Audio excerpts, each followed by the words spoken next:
2021년 3월 21일 큐티 말씀입니다. 요한복음 15장 1절로 17절입니다. 나는 참 포도나무요 내 아버지는 농부라. 물은 내게 붙어 있어 열매를 맺지 아니하는 가지는 아버지께서 그것을 제거해 버리시고 무릇 열매를 맺는 가지는 더 열매를 맺게 하려 하여 그것을 깨끗하게 하시느니라. 너희는 내가 일러준 말로 이미 깨끗하여졌으니 내 안에 거하라. 나도 너희 안에 거하리라. 가지가 포도나무에 붙어 있지 아니하면 스스로 열매를 맺을 수 없음 같이 너희도 내 안에 있지 아니하면 그러하리라. 나는 포도나무여 너희는 가지라. 그가 내 안에 내가 그 안에 거하면 사람이 열매를 많이 맺나니 나를 떠나서는 너희가 아무것도 할 수 없음이라. 사람이 내 안에 거하지 아니하면 가지처럼 밖에 버려져 마르나니 사람들이 그것을 모아다가 불에 던져 사르느니라. 너희가 내 안에 거하고 내 말이 너희 안에 거하면 무엇이든지 원하는 대로 구하라. 그리하면 이루리라. 너희가 열매를 많이 맺으면 내 아버지께서 영광을 받으실 것이요 너희는 내 제자가 되리라. 아버지께서 나를 사랑하신 것 같이 나도 너희를 사랑하였으니 나의 사랑 안에 거하라. 내가 아버지의 계명을 지켜 그의 사랑 안에 거하는 것 같이 너희도 내 계명을 지키면 내 사랑 안에 거하리라. 내가 이것을 너희에게 이름은 내 기쁨이 너희 안에 있어 너희 기쁨을 충만하게 하려 함이라. 내 계명은 곧 내가 너희를 사랑한 것 같이 너희도 서로 사랑하라 하는 이것이니라. 사람이 친구를 위하여 자기 목숨을 버리면 이보다 더 큰 사랑이 없나니 너희는 내가 명하는 대로 행하면 곧 나의 친구라. 이제부터는 너희를 종이라 하지 아니하리니 종은 주인이 하는 것을 알지 못함이라. 너희를 친구라 하였노니 내가 내 아버지께 들은 것을 다 너희에게 알게 하였음이라. 너희가 나를 택한 것이 아니요 내가 너희를 택하여 세웠나니 이는 너희로 가서 열매를 맺게 하고 또 너희 열매가 항상 있게 하여 내 이름으로 아버지께 무엇을 구하든지 다 받게 하려 함이라. 내가 이것을 너희에게 명함은 너희로 서로 사랑하게 하려 함이라. 아멘. 유명한 포도나무의 비유입니다. 보통의 비유는 좀 애매한 구석이 있었죠. 다양한 해석의 가능성을 가지고 있는 것이 비유입니다. 그러나 오늘의 이 비유는 예수님께서 아예 등장인물들이 정확히 누구인지 말씀하시고 들어가십니다. 포도나무는 예수님이고 하나님 아버지는 농부입니다. 그리고 제자들은 가지이죠. 그 역할도 분명합니다. 농부는 농사를 열심히 지어 열매를 보려고 하고 포도나무는 뿌리로부터 양분을 가지로 공급합니다. 그리고 가지는 나무 줄기로부터 올라오는 양분을 받아 맛있는 포도 열매를 맺게 하죠. 농부가 바라는 것은 분명하죠. 바로 열매입니다. 하나님은 가지가 곧 우리가 열매를 많이 맺기를 원하십니다.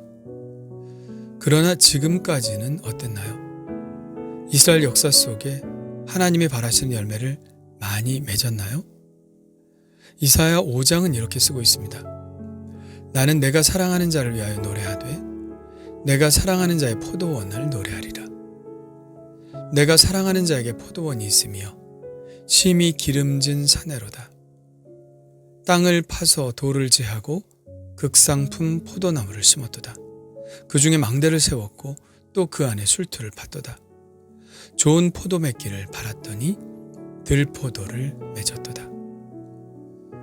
하나님은 극상품 포도나무를 심었지만 얻은 것은 들포도였습니다. 지금까지 이스라엘이라는 가지는 좋은 열매를 농부의 손에 들이지 못했죠. 그래서 이제 농부는 포도나무를 뽑아버렸습니다. 그리고 새 포도나무를 심으셨죠. 그 새 포도나무가 누구입니까? 바로 예수님입니다. 그러면 이전 포도나무는요? 그것은 율법이라고 할 수 있겠죠. 하나님은 모세 율법을 통해서 이스라엘 백성들이 좋은 열매를 맺을 것으로 기대하셨으나 이스라엘은 결국 좋은 열매를 맺지 못했습니다. 그래서 이제는 새로운 포도나무, 예수 그리스도라는 포도나무를 새롭게 심으신 것이죠. 로마서 8장에서 바울은 이것과 관련하여 아주 의미심장한 말씀을 하고 있는데요. 율법이 육신으로 말미암아 연약하여 할 수 없는 그것을 하나님은 하시나니 곧 죄로 말미암아 자기 아들을 죄 있는 육신의 모양으로 보내어 육신의 죄를 정하사 육신을 따르지 않고 그 영을 따라 행하는 우리에게 율법의 요구가 이루어지게 하려 하심이라. 바울이 말하는 율법의 요구가 무엇인가요? 그는 로마서 13장에서 이렇게 쓰고 있죠. 피차 사랑의 빛 외에는 아무에게도 아무 빛도 지지 말라. 남을 사랑하는 자는 율법을 다 이루었느니라. 율법의 요구는 사랑이라는 것을 알 수 있죠. 그러니까 율법으로는 율법의 요구를 이룰 수 없었는데 이제 누가 율법의 요구를 이루게 하셨다는 말입니까? 바로 예수 그리스도시죠. 우리가 율법의 요구, 즉 사랑을 할 수 있게 하시는 분이 바로 예수님이시라는 것이죠. 우리는 우리의 의지로 하나님의 말씀에 순종하며 살 수 있다고 은연중에 생각하는 경향이 있습니다. 겉으로는 그런 말을 하지 않겠지만 무의식적으로는 의지가 중요하다고 생각합니다. 그러나 이미 그것은 틀렸다고 수천 년 동안 증명되어 온 것입니다. 구약시대의 사람들은 의지로 율법의 요구를 이루려 했으나 실패했습니다. 왜 실패했을까요? 스스로의 의지로 열매를 맺으려 했기 때문입니다. 오늘 말씀은 우리가 그 실패를 되풀이하지 않는 비결에 대해서 말씀해 주고 계신 것이죠.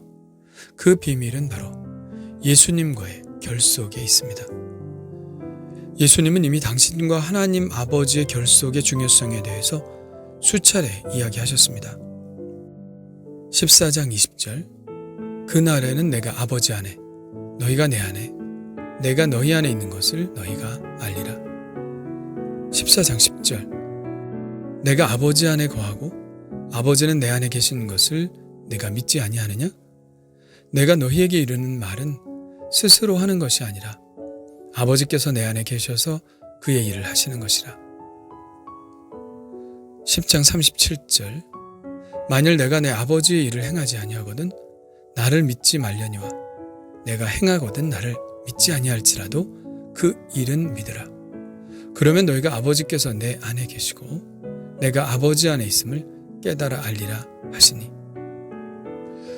예수님은 하나님 아버지와의 강한 결속 안에서 하나님의 뜻을 행할 수 있었다 하는 것을 볼 수 있죠. 그래서 예수님도 우리에게 이 결속에 대해서 말씀하고 계신 것입니다. 내가 아버지 안에 또 아버지가 내 안에 거하시듯이 너희도 내 안에 그리고 나도 너희 안에 거해야 한다는 말씀인 것이죠. 이 결속이야말로 열매를 맺는 비결입니다. 포도나무에 붙어있지 않는 가지에서 포도 열매가 맺힌다는 것을 상상할 수 있나요? 넌센스죠? 일어날 수 없는 일입니다. 이건 우리와 예수님과의 관계에 있어서도 매우 분명한 사실이죠. 우리가 열매를 맺기 위해서는 예수님과 완전한 결속 안에 있어야 합니다. 오늘 말씀에 가장 빈번히 등장하는 말이 바로 그것이죠. 물은 내게 붙어 있어 열매를 맺지 아니하는 가지는 아버지께서 그것을 제거해 버리시고 무릇 열매를 맺는 가지는 더 열매를 맺게 하려 하여 그것을 깨끗하게 하시느니라. 내 안에 거하라. 나도 너희 안에 거하리라. 가지가 포도나무에 붙어 있지 아니하면 스스로 열매를 맺을 수 없음 같이 너희도 내 안에 있지 아니하면 그러하리라. 나는 포도나무여 너희는 가지라. 그가 내 안에 내가 그 안에 거하면 사람이 열매를 많이 맺나니 나를 떠나서는 너희가 아무것도 할 수 없음이라. 더 이야기할 필요가 없겠죠? 처음부터 끝까지 예수 그리스도와 우리와의 결속을 이야기하고 있습니다. 그렇다면 농부이신 하나님께서 그렇게 원하시는 바로 그 열매는 무엇일까요? 전체적인 맥락을 볼 때 사랑이라고 할 수 있겠죠. 사랑의 열매입니다. 이 사랑의 열매는 어떻게 맺을 수 있을까요? 한 가지 방법밖에는 없습니다. 예수님이 일찍이 말씀하셨던 그 말씀인데요. 내가 진실로 진실로 너희에게 이르노니 한 알의 밀이 땅에 떨어져 죽지 아니하면 한 알 그대로 있고 죽으면 많은 열매를 맺느니라. 열매를 맺는 방법은 한 가지 방법 외에는 없죠. 땅에 떨어져 죽는 것입니다. 열매는 그렇게 얻어지는 것이죠. 오늘도 예수님은 똑같은 말씀을 하시는데요. 내 계명은 곧 내가 너희를 사랑한 것 같이 너희도 서로 사랑하라는 이것이니라. 사람이 친구를 위하여 자기 목숨을 버리면 이보다 더 큰 사랑이 없나니. 그런데 이것이 가능한가요? 아니, 그렇다면 불가능한가요? 불가능하다고 생각하는 것은 아직도 나의 의지를 생각하기 때문입니다. 우리는 그저 할 수 있다고 말씀하시는 예수님의 말씀만 믿으면 됩니다. 예수님은 우리에게 열매를 맺으라고 윽박지르지 않으십니다. 왜 그것밖에 못하냐고 후중하시지도 않죠. 단 한 가지만 요구하십니다. 내게 붙어 있어라. 너는 그것만 해라. 어차피 너는 스스로 열매를 맺을 수 없으니 내게 붙어만 있어라. 그러면 열매는 저절로 맺을 것이다. 우리가 이 어마어마한 사랑의 요구를 이루는 방법은 오직 하나밖에 없습니다. 예수님과 강한 결속 안에 있는 것이죠. 우리는 지난날의 실패를 되풀이할 수 없습니다. 우리는 오직 예수님께 붙어 있어야 합니다. 그래서 예수님이 주시는 힘으로 사랑의 열매를 맺어야 하죠. 17절은 비유의 결론입니다. 예수님이 이 말씀을 하신 목적이 드러나 있습니다. 내가 이것을 너에게 명함은 너희로 서로 사랑하게 하려 함이라. 이 사랑의 열매를 위해 오늘 우리가 해야 할 것은 오직 예수님께 붙어 있는 것입니다. 주님 감사합니다. 예수님은 수천 년 실패했던 그 율법의 요구, 그 사랑을 가능하게 하시기 위해서 이 땅에 오셨습니다.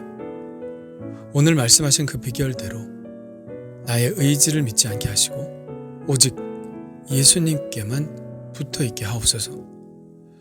말씀 묵상으로 붙어있게 하시고 가능한 한 많이 예배 드리는 그 예배를 통해 붙어있게 하시고 기도로 붙어있게 하시고 봉사로 붙어있게 하시며 매일 매순간 주님께 물음으로 붙어있게 하옵소서. 조금이라도 틈이 벌어지지 않게 주님께 완전히 붙어있어서 하나님께 사랑의 열매로 영광을 돌리게 하여 주옵소서. 예수님의 이름으로 기도합니다. 아멘.